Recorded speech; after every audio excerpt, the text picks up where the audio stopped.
Du meinst, du hast eine Ahnung von der Beziehung zwischen dem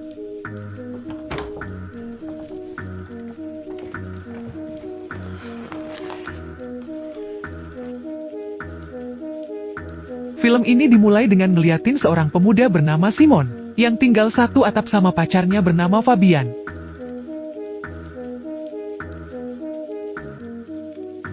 Simon bercita-cita menjadi seniman kartun terkenal dan berusaha membuktikan pada orang tuanya bahwa pilihannya tepat, apalagi Fabian sangat mensupport Simon. Karena perlu diketahui, menurut orang tua Simon, keluarga besar mereka kebanyakan berprofesi sebagai dokter, sehingga keduanya tidak menghargai pilihan Simon. Di acara ulang tahun ayahnya yang ke-60, Simon mau mengenalkan Fabian untuk pertama kalinya pada keluarga besarnya. Mereka pun berangkat ke rumah orang tua Simon, di mana Simon sudah 6 bulan enggak pernah pulang. Mereka bertemu dengan keluarga besar Simon yang kebanyakan berprofesi sebagai dokter. Dia kemudian melihat wanita setengah baya yang memakai kemeja putih, dan bertanya siapa orang tersebut, karena baru melihatnya. Ternyata, wanita itu adalah sekretaris baru ayahnya, di mana ayah Simon bekerja sebagai psikiater yang membuka praktek di rumahnya yang besar. Di sisi lain, ibunya Simon curiga dengan keberadaan sekretaris baru tersebut, namun dirinya berusaha tegar demi menjaga pernikahannya. Setelah acara, ibunya Simon memberitahu bahwa nama sekretaris baru itu adalah Sonya, dan mengatakan bahwa Sonya akan dibawa menemani ayahnya dalam acara ibadah di luar kota nanti. Namun, ibunya Simon tidak mau sekretaris baru itu yang menemani suaminya, sehingga dia meminta Simon untuk menggantikan dirinya di tempat praktek. Dengan terpaksa, Simon akhirnya mau menggantikan ibunya di tempat praktek atau bisa disebut klinik, walaupun dia dan Fabian juga mau melaunching tempat usaha mereka dalam waktu dekat. Ayahnya pun dengan terpaksa membawa istrinya di acara ibadah itu, sementara Simon kini fokus berada di klinik bersama Sonya. Setelah itu, Simon dan Sonya terpantau duduk berdua di taman, di mana Sonya mengeluh bahwa dirinya padahal bisa nyantai kalau ikut menemani ayahnya Simon, bukannya pusing bekerja seperti sekarang. Namun Simon tampak bodoh amat, karena dalam pikirannya, Sonya sudah membuat ibunya cemburu, yang memungkinkan pernikahan orang tuanya bisa hancur. Keesokan harinya, Simon menguping Sonya yang sedang teleponan sama seseorang, dan Simon mengetahui dari pembicaraan itu, bahwa Sonya dengan nada marah mengatakan sangat menginginkan anak. Simon mencurigai ayahnya lah yang sedang ditelepon Sonya, dan membuat dirinya semakin kesal dengan sekretaris ayahnya tersebut. Kemudian mereka melanjutkan pekerjaan, di mana Simon bertugas mengetik kata-kata ayahnya yang ada di kaset, dan Sonya bertugas memeriksa hasil ketikannya. Kemudian, Sonya tampak sedih dengan keadaannya, dan menceritakan pada Simon bahwa hidupnya sangat menyedihkan, di mana dirinya belum menikah sampai sekarang. Sonya sangat ingin memiliki anak, agar hidupnya tidak kesepian seperti sekarang. Mendengar itu Simon pun kasihan, dan memberikan tisu pada wanita paruh baya tersebut. Namun tanpa diduga, Sonya menciumnya yang membuat Simon kaget dan langsung pergi dari sana.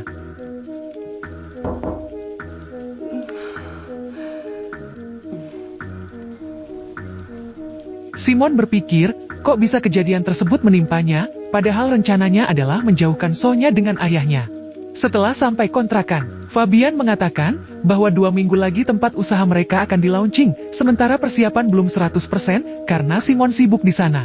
Keesokan harinya, Simon sedikit canggung dengan kejadian kemarin dan meminta untuk tidak ngasih tahu ke orang tuanya. Setelah itu, Simon jadi penasaran dengan Sonya dan dari waktu ke waktu perasaannya mulai tumbuh ke Sonya.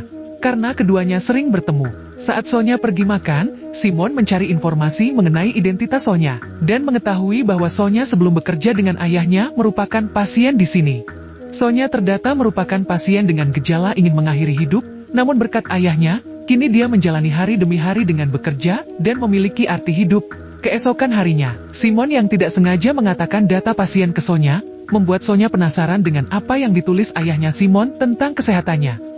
Setelah memaksa Simon untuk memberikan datanya, lalu Sonya terlihat nangis setelah membaca data itu. Simon masuk ke ruangannya untuk mengambil data itu. Namun tiba-tiba Sonya berbalik dan langsung menciumnya.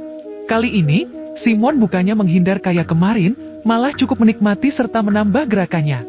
Sonya kemudian berhenti sambil mengatakan bahwa kemungkinan ada orang lain yang masuk, dan menyuruh Simon untuk melanjutkannya di kamar orang tuanya. Simon tidak mampu menolak keadaan ini, padahal dirinya sudah memiliki pacar, apalagi Sonya bekerja dengan ayahnya.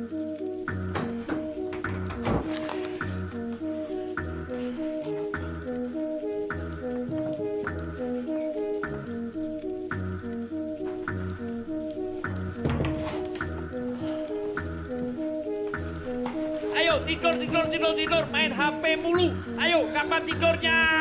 Setelah itu, Sonya menawarkan tumpangan untuk Simon pulang. Sebelum keluar mobil, Sonya menawarkan untuk mampir ke rumahnya kapan-kapan, lalu Simon mengiyakannya dan keluar sambil menciumnya. Saat perjalanan pulang ke kontrakan, Simon melihat Fabian sedang makan bersama seorang pria. Fabian mengatakan bahwa pria ini akan membantunya mendekorasi tempat usahanya, karena dalam beberapa hari akan di-launching. Simon tampak cemburu dengan kedekatan pacarnya dengan pria lain, dan memutuskan pulang duluan. Di dalam otak Simon, pacarnya sudah mulai main belakang, dan tidak menghargai Simon yang masih berstatus pacar. Keesokan harinya, Simon memutuskan tidak bekerja dulu di klinik, dan menemani Fabian untuk melihat progres tempat usahanya. Namun dia merasa tidak dihargai, manakala gambar yang dipakai bukanlah gambarnya, melainkan pria yang dicurigai selingkuh dengan Fabian. Pacarnya pun mengatakan bahwa Simon sibuk dengan pekerjaannya di klinik, dan membutuhkan desainer lain, agar usahanya tetap berjalan. Simon berkata bahwa Fabian tidak mengerti keadaannya, padahal dia sudah bercerita bahwa dirinya terpaksa membantu pekerjaan ibunya. Pertanyaan bodoh dari Simon pun keluar, dengan menanyakan apakah Fabian mau ngecas dan berwik-wik dengan pria itu. Tanpa diduga, Fabian dengan nada kesal menjawab iya. Malam harinya, Simon dan Fabian menghabiskan waktu di kelab untuk melepaskan beban pikiran. Namun karena kesabarannya setipis tisu, dia mengatakan bahwa dirinya sudah berwik-wik dengan sekretaris ayahnya. Fabian marah, dan langsung meninggalkan Simon di sana. Beberapa saat kemudian, Sonya mengirim pesan agar Simon datang ke apartemennya malam ini, jikalau lagi nganggur. Tanpa berlama-lama, Simon pun langsung menuju ke sana sesuai lokasi yang dikirimkan. Setelah ngobrol sebentar, keduanya pun kembali berwik-wik di sana. HP mulu. Kapan tidurnya? Lihat di HP terus. Kapan tidurnya? Hei, ayo tidur, main HP mulu. Ayo, kapan tidurnya? Setelah itu, Sonya menyiapkan makan malam dan keduanya terlihat makin dekat. Keesokan paginya, Sonya meninggalkan pesan bahwa dirinya sedang beli makan di luar. Tanpa diduga, Simon melihat foto ayahnya terpajang di apartemen Sonya, yang membuat dia yakin kalau ayahnya sudah menjalin hubungan dengan Sonya. Beberapa menit nunggu kedatangan Sonya, ternyata yang masuk bukannya Sonya melainkan ayahnya yang baru pulang dari luar kota.